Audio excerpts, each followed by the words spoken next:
Hare Krishna, everyone. Welcome back to the daily readings of Srila Prabhupada's books, where we share in the ecstasies, especially in the purports. Srila Prabhupada called his purports. Oh, thanks. Sorry, I forgot to put the microphone in there for a second. Anyway, again, welcome to the daily readings of Srila Prabhupada's books, where we get the rare opportunity in this material world to share in the ecstasies of Srila Prabhupada's purports. I was talking to a devotee the other day who is a monitor for the different kinds of courses that devotees take nowadays.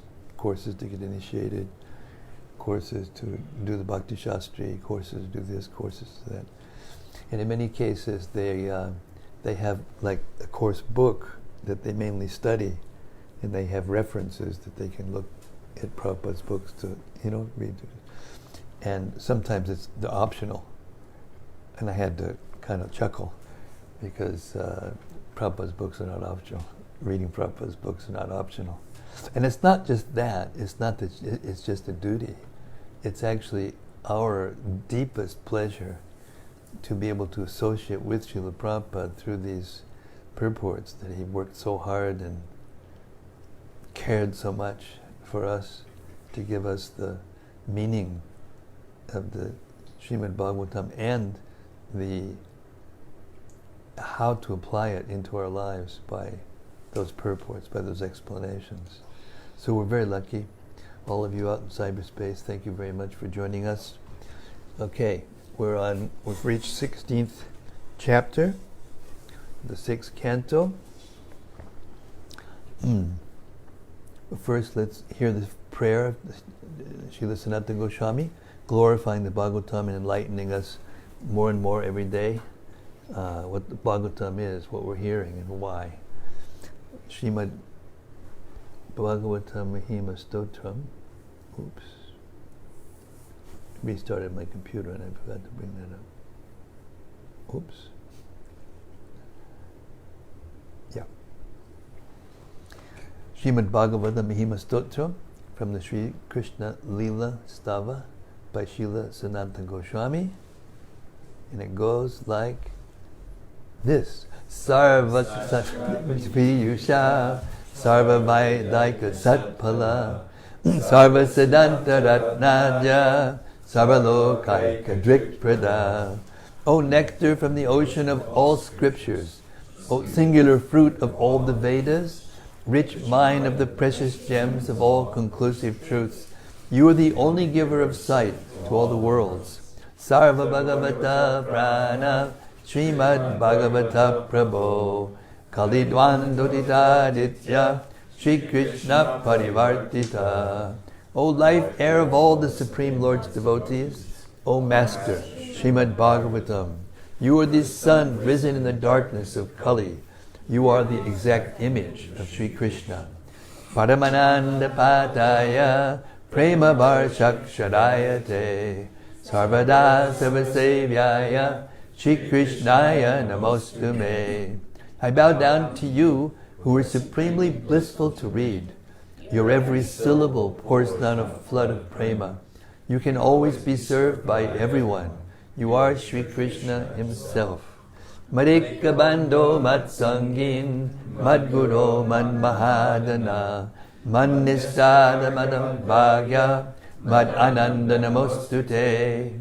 My only friend, my constant companion, my spiritual master, my great wealth, my savior, my good fortune, my source of ecstasy, I bow down to you. Asadu sadhu tadayin atini chutata kada hanamun chagadachin mam premnarit kantayospuda. O bestower of saintliness to the unsaintly, O exalter of the most fallen, please never leave me. Always appear in my heart and my voice with pure love. Om Namo Bhagavate Vasudevaya. Om Namo Bhagavate Vasudevaya. Om Namo Bhagavate Vasudevaya. Om Namo Bhagavate Vasudevaya. Om Namo Bhagavate Vasudevaya. Om Namo Bhagavate Vasudevaya. So after having received the mantra from Narada Muni by Narada Muni's causeless mercy, Maharaj Citraketu went from the deepest, darkest lamentation after having just lost his son to the position of seeing Krishna face to face in just a few days. Yes, it's possible. Chapter 16, beginning with text 26. He's just finished his prayers to the Lord. Sri Shukadev Goswami continued, Narada, having become the spiritual master of Citraketu, instructed him fully in this prayer because Citraketu was fully surrendered.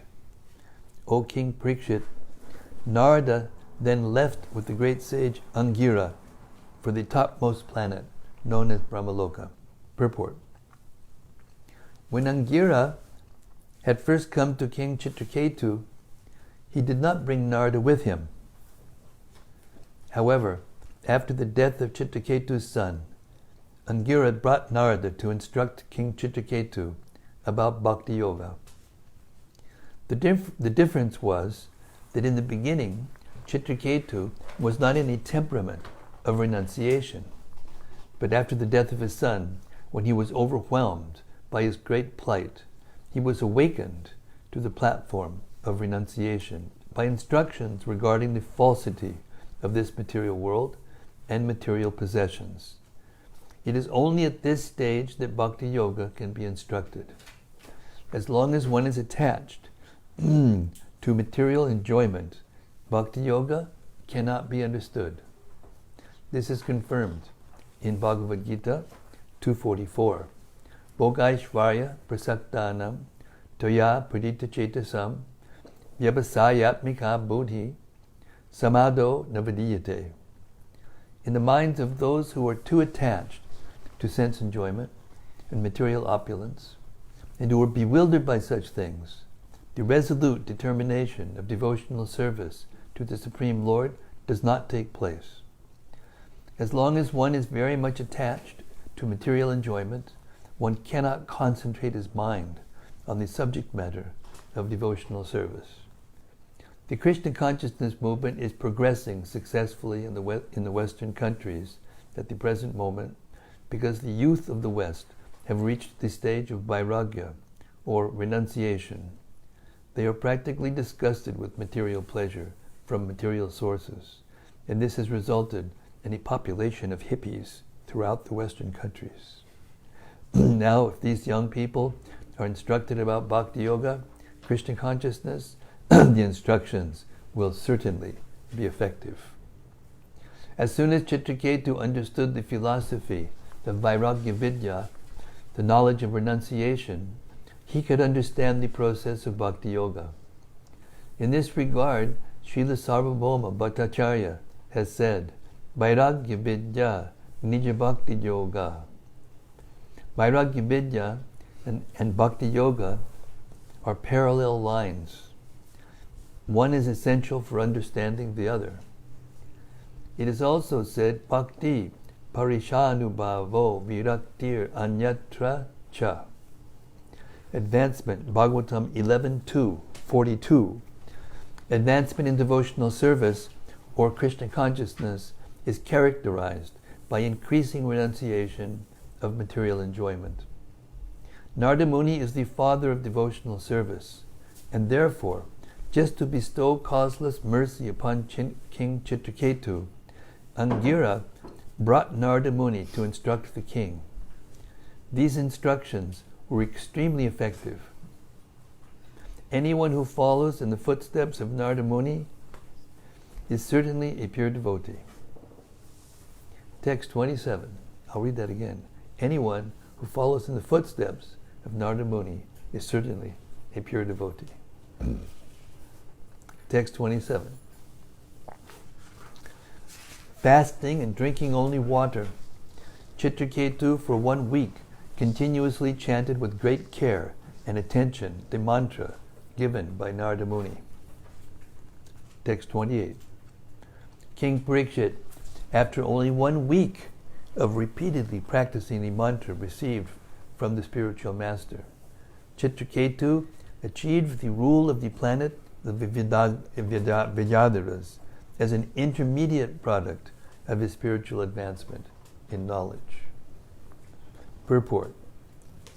If a devotee, after being initiated, adheres rigidly to the instructions of the spiritual master, he is naturally endowed with the material opulences of Vidyadhara Adhipatyam,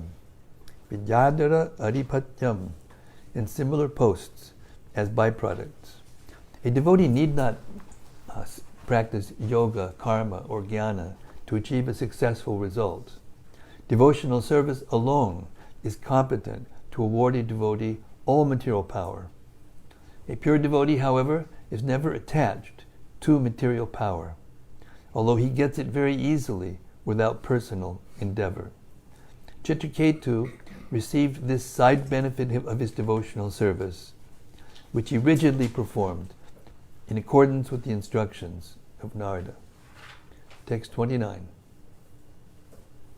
Thereafter, within a very few days, by the influence of the mantra that Citraketu had practiced, his mind became increasingly enlightened in spiritual progress, and he attained shelter at the lotus feet of Anantadev. Purport. A devotee's ultimate achievement is to take shelter of the lotus feet of the Lord in any one of the planets in the spiritual sky. As a result of rigid execution of devotional service, a devotee receives all material opulences if these are required. Otherwise, the devotee is not interested in material opulences, nor does the Supreme Lord award them. When a devotee is actually engaged in the devotional service of the Lord, his apparently material opulences are not material. They are all spiritual. For example, if a devotee spends money to construct a beautiful and costly temple, the construction is not material, but spiritual. Nirbandhak Krishna Sambandhe Yuktam Vairagyam Uchate. A devotee's mind is never diverted to the material side of the temple. The bricks, stone, and wood used in the construction of the temple are spiritual, just as the deity, although made of stone, is not stone, but the Supreme Personality of Godhead Himself. The more one advances in spiritual consciousness, the more he can understand the elements of devotional service. The more one advances in spiritual consciousness, the more he can understand the elements of devotional service. Nothing in devotional service is material. Everything is spiritual. Consequently, a devotee is awarded so-called material opulence for spiritual advancement. This opulence is an aid to help the devotee advance toward the spiritual kingdom. Thus, Maharaj Citraketu remained in material opulence as a Vidyadhara Pati, master of the Vidyadharas, and by executing devotional service, he became perfect within a very few days and returned back home, back to Godhead, taking shelter of the lotus feet of Lord Shesha, Ananta. A karmi's material opulence and a devotee's material opulence are not on the same level. Srila Madhvacharya comments in this way: Anyantaryam minam Vishnu upasyanya sami bhagaha bhavet yogyataya tasya padam va prapnuyan naraha. By worshipping Lord Vishnu, one can get whatever he desires, but a pure devotee never asks Lord Vishnu for any material profit.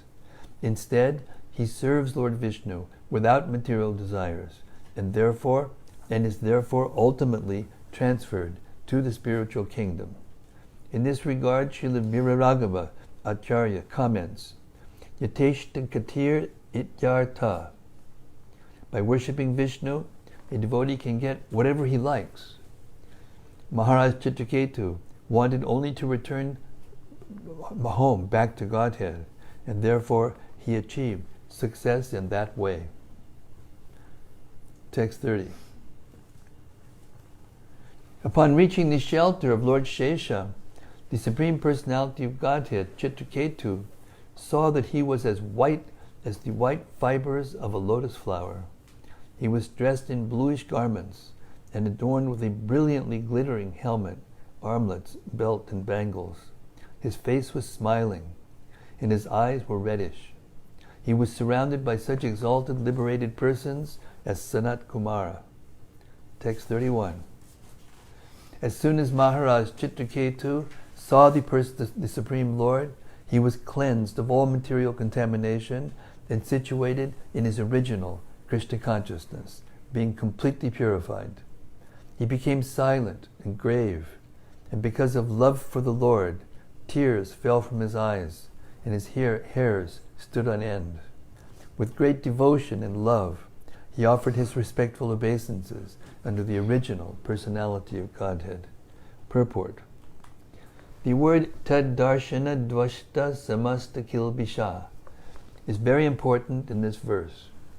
If one regularly sees the Supreme Personality of Godhead in the temple, one will gradually be disinfected of all material desires simply by visiting the temple and seeing the deity.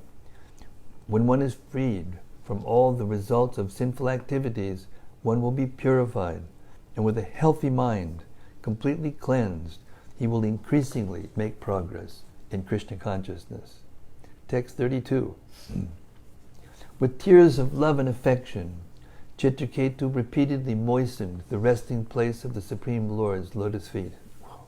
Because his voice was choked in ecstasy, for a considerable time he was unable to utter any of the letters of the alphabet to offer the Lord suitable prayers.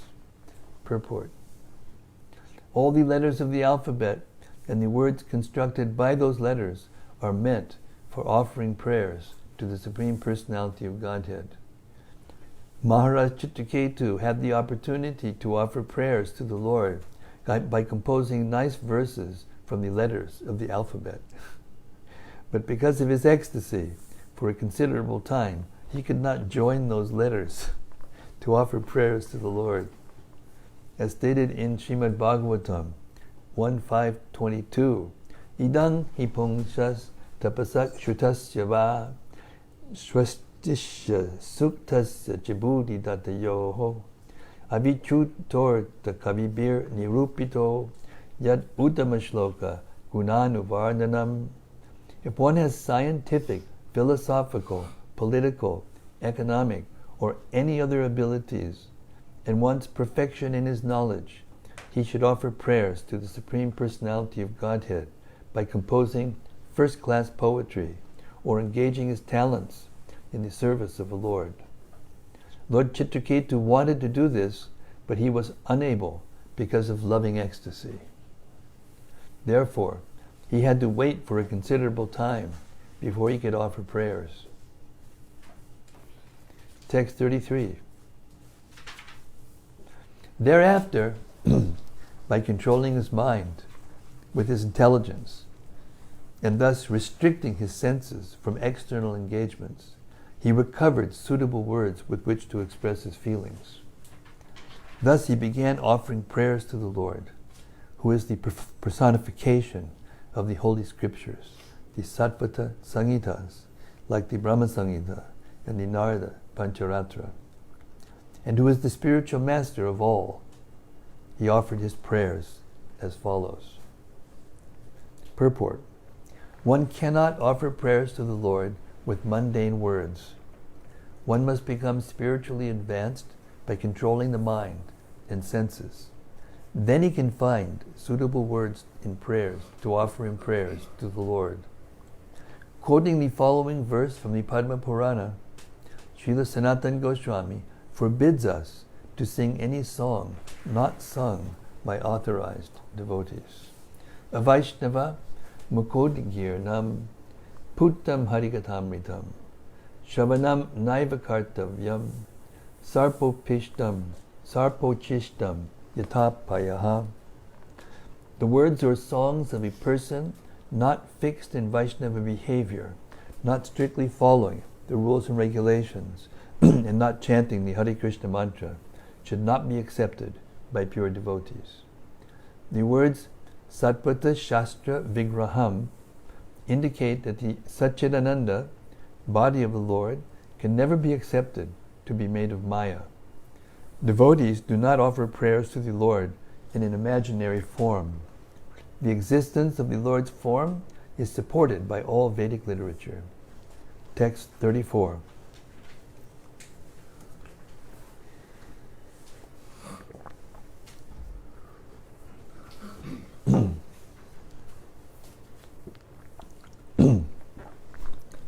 Citraketu said, O unconquerable Lord, although you cannot be conquered by anyone, you are actually conquered by devotees who have control of the mind and senses. They can keep you under their control because you are causelessly merciful to devotees who desire no material profit from you. Indeed, you give yourself to them, and because of this, you also have full control over your devotees. Purport. The Lord and the devotees both conquer. The Lord is conquered by the devotees, and the devotees are conquered by the Lord. Because of being conquered by one another, they both derive transcendental bliss from their relationship. The highest perfection of this mutual conquering is exhibited by Krishna and the gopis. The gopis conquered Krishna, and Krishna conquered the gopis. Thus, whenever Krishna played his flute, he conquered the minds of the gopis, and without seeing the gopis, Krishna could not be happy. Other transcendentalists, such as Jnanis and Yogis, cannot conquer the Supreme Personality of Godhead. Only pure devotees can conquer him. Pure devotees are described as samamati, which means that they never deviate from devotional service under any circumstances. It is not that the devotees worship the Supreme Lord only when happy. I'll repeat that. It is not that devotees worship the Supreme Lord only when happy. They worship him even when in distress. Therefore, Srimad-Bhagavatam says that devotional service is a haituki, apratiyata, unmotivated and uninterrupted. When a devotee offers devotional service to the Lord without any motive, anyabhilashita shunyam, his service cannot be hampered by any material condition, apratiyata.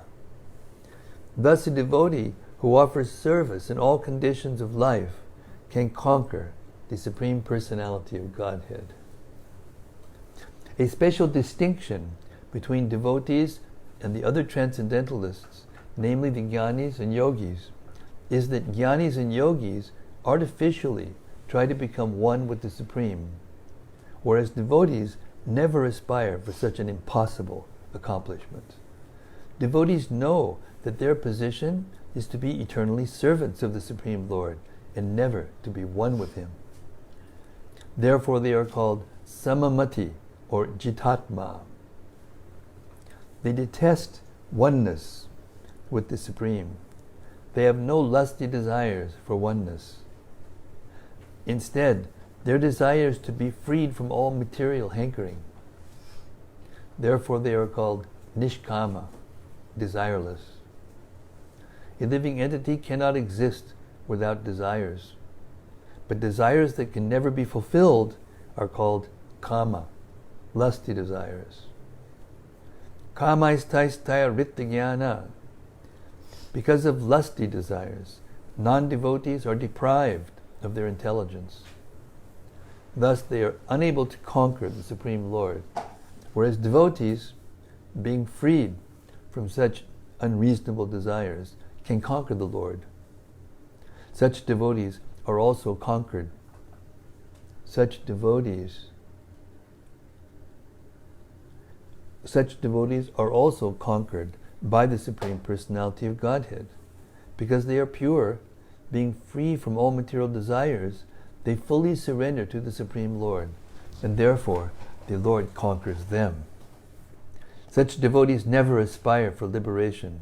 They simply desire to serve the lotus feet of the Lord. Because they serve the Lord without desires for remuneration, they can conquer the mercy of the Lord. The Lord is by nature very merciful, and when He sees that His servant is working without desires for material profit, naturally He is conquered. Devotees are always engaged in service. Savai manat Krishna padada vindayor, vachangshi vaikunta gunarnamardane. All the activities of their senses are engaged in the service of the Lord. Because of such devotion, the Lord gives Himself to His devotees as if they could use Him for any purpose they desire. Of course, devotees have no purpose other than to serve. When a devotee fully surrenders and has no aspiration for material profit, the Lord certainly gives him all opportunities for service. This is the position of the Lord when conquered by the devotees. Text 35.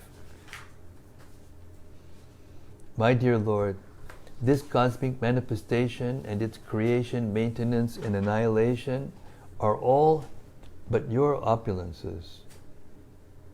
Since Brahma and the other creators are nothing but small portions of a portion of you, their partial power to create does not make them God, Ishvara. Their consciousness of themselves as separate lords is therefore merely false prestige. It is not valid. Purport. A devotee who has fully surrendered to the lotus feet of the Lord knows very well that the creative energy of the living entities, from Lord Brahma down to the small ant, exists because the living entities are part and parcel of the Lord. In Bhagavad Gita 15:7, the Lord says, Mamaivangsho jivaloke jivabhotak sanatanaha. The living entities in this conditioned world are my eternal fragmental parts. The living entities are nothing but very small portions of the Supreme Spirit, like sparks of a fire. Because they are part of the Supreme, they have a creative quality in very minute quantity. So-called scientists of the modern materialistic world are proud because they have created modern facilities like great airplanes. But the credit for creating the airplanes should go to the Supreme Personality of Godhead, not to the scientists who have invented or created the so-called wonderful products.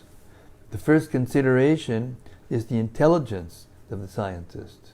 One must be elevated by the dictation of the Supreme Lord, who says in Bhagavad Gita 15:15, Matak smritir jnanam apoanam cha. From me come remembrance, knowledge, and forgetfulness.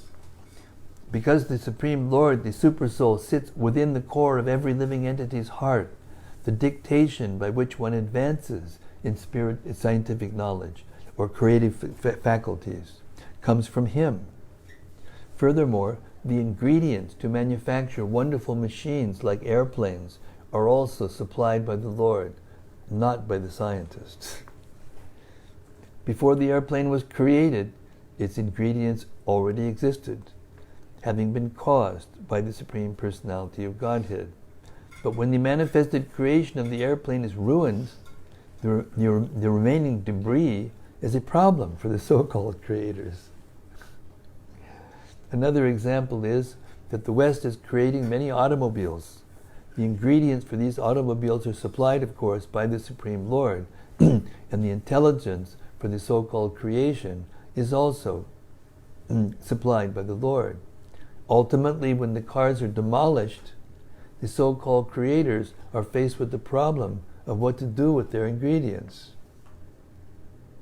The actual creator, the original creator, is the Supreme Personality of Godhead.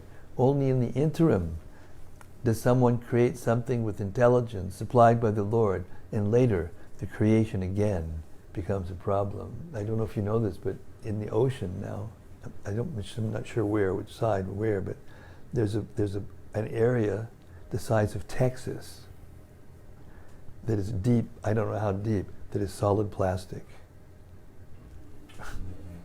Huh? Somewhere in the Atlantic. I think so, maybe. It's unbelievable. All the currents just carry everything the same. It's all systematic how it works, the weather patterns.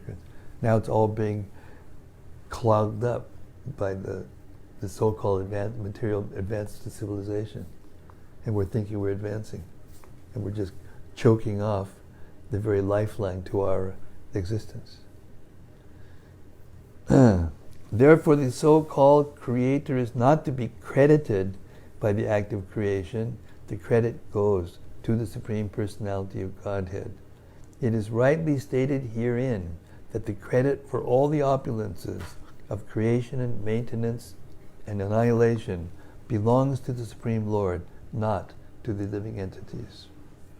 Text 36.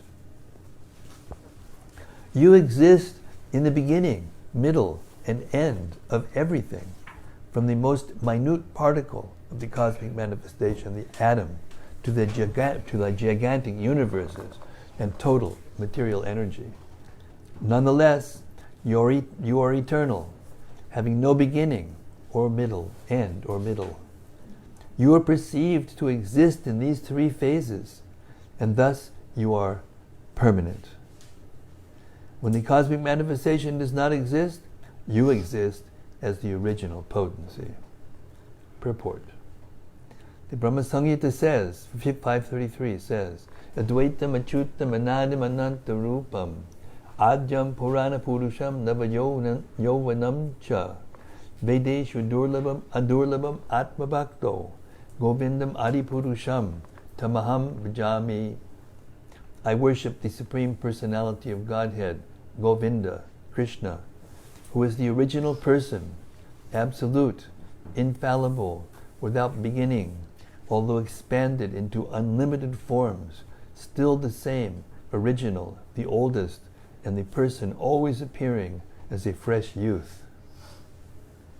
Such eternal, blissful, all-knowing forms of the Lord cannot be understood even by the best Vedic scholars, but they are always manifest to the pure, unalloyed devotees. The Supreme Personality of Godhead has no cause, for He is the cause of everything. The Lord is beyond the workings of cause and effect. He is eternally existing. In another verse, the Brahma Samhita says, Andantarasta paramanu chayantarastam. The Lord exists within the gigantic universe and within the atom. The descent of the Lord into the atom and the universe indicates that without His presence, nothing could factually exist. Scientists say that water is a combination of hydrogen and oxygen. But when they see a vast ocean, they are puzzled about where such a quantity of hydrogen and oxygen could have come from. They think that everything evolved from chemicals. But where did the chemicals come from? That they do not know. Since the Supreme Personality of Godhead is the cause of all causes, He can produce immense quantities of chemicals to create a situation for chemical evolution. We actually see that chemicals are produced from living entities. For example, a lemon tree produces many tons of citric acid. The citric acid is not the cause of the tree, rather, the tree is the cause of the acid. Similarly, the Supreme Personality of Godhead is the cause of everything. He is the cause of the tree that produces the citric acid, bijam, mam, sarvabhutanam. Devotees can see that the original potencies causing the cosmic manifestation are not in chemicals, but in the Supreme Personality of Godhead, for He is the cause of the chemicals. Everything is caused or manifested by the energy of the Supreme Lord, and when everything is annihilated or dissolved, the original potency enters the body of the Supreme Lord. Therefore this verse says, adawante picha tat satvanam yadruvam tad evantadale pi. The word dhruva means permanent. The permanent reality is Krishna, not this cosmic manifestation. As stated in Bhagavad Gita, Aham Adir Hidevanam and Mattak Sarvam Pravartate. Krishna is the original cause of everything. Arjuna recognized Lord Krishna as the original Purusha. Purusham Shashvatam Divyam Adidevam Ajam Vibhum. And the Brahma Samhita describes him as the original person. Govindam Adipurusham. He is the cause of all causes, whether at the beginning, at the end, or in the middle. Text 37. Every universe is covered by 7 layers: earth, water, fire, air, sky, the total energy, and false ego, each 10 times greater than the previous one. There are innumerable universes besides this one, and although they are unlimitedly large, they move about like atoms in you. Therefore you are called unlimited, Ananta. Purport. The Brahma Samhita 548 says, Yas yaikani vashitakal matavalamya jivanti loma bilaja jagadandanataha vishnur mahansa ihayasya kala vishesho govindam adipurusham tamaham bhajami. The origin of the material creation is Mahavishnu, who lies in the causal ocean. While he sleeps in that ocean, millions of universes are generated as he exhales, and they are all annihilated when he inhales.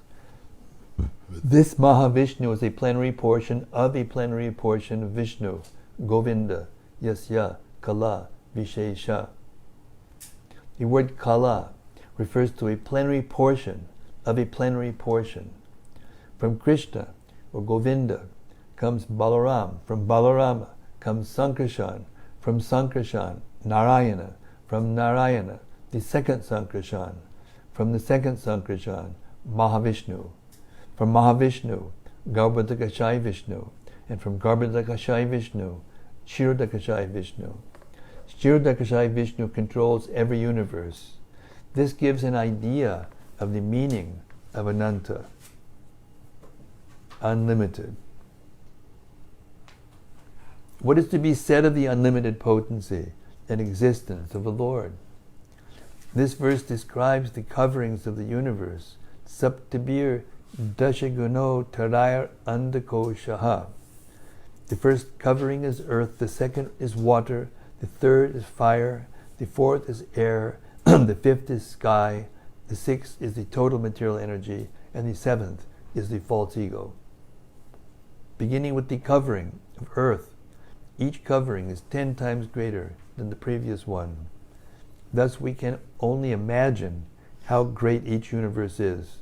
And there are many millions of universes. That's confirmed by the Lord himself in Bhagavad Gita 10:42. Atava bahunaitena kim gyatena tavarjuna vishtabhyaham idam kritsnam ekankshena stito jagat. But what need is there, Arjuna, for all this detailed knowledge? With a single fragment of myself, I pervade and support this entire universe. The entire material world manifests only 1/4 of the Supreme Lord's energy. Therefore, he is called Ananta. Text 38. O Lord, O Supreme, unintelligent persons who thirst for sense enjoyment and who worship various demigods are no better than animals in the human form of life.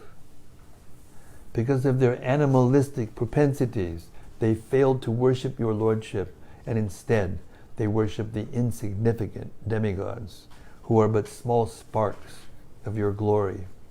With the destruction of the entire universe, including the demigods, the benedictions received from the demigods also vanish, just like the nobility of a king when a king is no longer in power. Purport. The Bhagavad Gita 7.20 says, Kamaistaista rityajnana prapadyantenya devata. Those whose minds are distorted by material desires surrender unto the demigods. Similarly, this verse condemns worship of the demigods. We may show our respect to the demigods, but the demigods are not worshipable.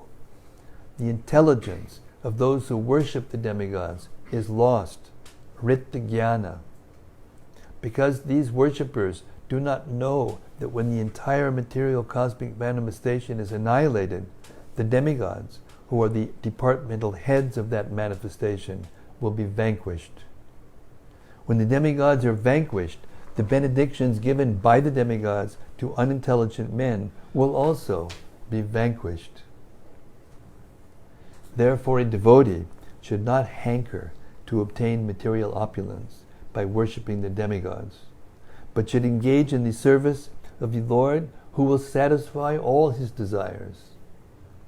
Akama, sarvakamo va mokshakama udaradihi tivrina bhakti yogena yajeta purusham param. Whether full of all material desires, free from material desires, or desiring liberation, a person who has broader intelligence must by all means worship the Supreme Whole, the Personality of Godhead. Bhagavatam 2, 3, 10. This is the duty of a perfect human being, one who has the shape of a human being, but whose actions are nothing but those of an animal, is called Narapashu, or Dripada Pashu, a two-legged animal. A human being who is not interested in Krishna consciousness is condemned herewith as Narapashu. Text 39. O Supreme Lord, if persons obsessed with material desires for sense gratification through material opulence worship you, who are the source of all knowledge and are transcendental to material qualities, they are not subject to material rebirth. Just as sterilized or fried seeds do not produce plants. Living entities are subjected to the repetition of birth and death because they are conditioned by material nature. But since you are transcendental, one who is inclined to associate with you in transcendence escapes the conditions of material nature. Purport. This is confirmed in Bhagavad Gita 4.9, wherein the Lord says, Janma karma chame divyam evam yo veditat pataha tyaktva deham punar janma naitimam itisorjuna. One who knows the transcendental nature of my appearance and activities does not, upon leaving the body, take his birth again in this material world, but attains my eternal abode, O Arjuna. If one simply engages in Krishna consciousness to understand Krishna, he surely becomes immune to the process of repeated birth and death. As clearly stated in Bhagavad Gita, Tyaktva Deham Punarjanma 90. Such a person, simply by engaging in Krishna consciousness or understanding the Supreme Personality of Godhead Krishna, becomes quite fit to return home back to Godhead. Even those who are obsessed with material desires may also come to worship the Supreme Personality of Godhead so steadily that they go back home, back to Godhead. The fact is that if one comes to Krishna consciousness, although he may have many material desires, he becomes increasingly attracted to the lotus feet of Krishna through associating with the Supreme Lord by chanting his holy name.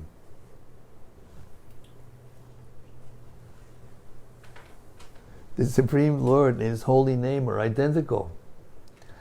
Thus, he becomes uninterested in attachment to material enjoyment. The perfection of life is to be uninterested in material enjoyment and interested in Krishna. If one comes to Krishna consciousness somehow or other, even for material gain, the result is that he will be liberated. Kamad dveshad bhayat snehat. Whether for the satisfaction of material desires, because of the influence of envy, because of fear, because of affection, or because of any other reason, if one comes to Krishna, his life is successful. Text 40. You going over to the program? Oh, fantastic. Please excuse me. No, please forgive me for holding you up. Oh, I'd rather I want everyone to go over, actually. We're going to stay in 5 minutes. We're going to stop. We'll see you. Haribol. You'll see them soon. Okay, text 40. O unconquerable one, when you spoke about Bhagavad Dharma, which is the uncontaminated religious system for achieving the shelter of your lotus feet, that was your victory. Persons who have no material desires, like the Kumaras, who are self-satisfied sages, worship you to be liberated from material contamination. In other words, they accept the process of Bhagavad Dharma to achieve shelter at your lotus feet. Purport. As stated by Srila Rupa Goswami in Bhakti Rasamrita Sindhu, Anya bilashita shunyam jnana karma jnanavritam anukulyena krishnanu shilanam bhaktir uttama. One should render transcendental loving service to the Lord Krishna favorably and without desires for material profit or gain through fruitive activities or philosophical speculation. That is called pure devotional service. The Narada Pancharatna also says, Sarvopadi nivir muktam tatpadat mena nirmalam rishikesha shevanam bhaktir uchate. One should be free from all material designations and cleansed of all material contamination. He should be restored to his pure identity, in which he engages his senses in the service of the proprietor of the senses. That is called devotional service. This is also called Bhagavad Dharma. Without material aspirations, one should simply serve Krishna, as advised in Bhagavad Gita, Narada Pancharatra, and Srimad-Bhagavatam. Bhagavad Dharma is the process of religion enunciated by pure devotees, direct representatives of the Supreme Personality of Godhead, like Narada, Shukadev Goswami, and their humble servants in the disciplic succession. By understanding Bhagavad Dharma, one immediately becomes free from material contamination. Living entities who are part and parcel of the Supreme Personality of Godhead are loitering in this material world, suffering. When they are instructed by the Lord Himself about Bhagavad Dharma and they adopt it, that is victory for the Lord, for He then reclaims these fallen souls. A devotee following the principles of Bhagavad Dharma feels very much obligated to the Supreme Personality of Godhead. He can understand the difference between life without Bhagavad Dharma and life with Bhagavad Dharma, and thus he ever remains obliged to the Lord. Taking to Krishna consciousness and bringing fallen souls to Krishna consciousness is a victory for Lord Krishna. Shall I repeat that? Would it be okay if I did? There's no objection? Okay. No objection certificate taken. Taking to Krishna consciousness and bringing fallen souls to Krishna consciousness is victory for Lord Krishna. Savai pungsang parodharmo yato bhaktir adok saje ahai tuki yapratiyata yadatma suprasidati. The supreme occupation, dharma, for all humanity is that by which men can attain to loving devotional service unto the transcendent Lord. Such devotional service must be unmotivated and uninterrupted in order to completely satisfy the self. Bhagavatam 1.2.6. Therefore, Srimad-Bhagavatam is the pure, transcendental process of religion. I'll repeat that, like it or not.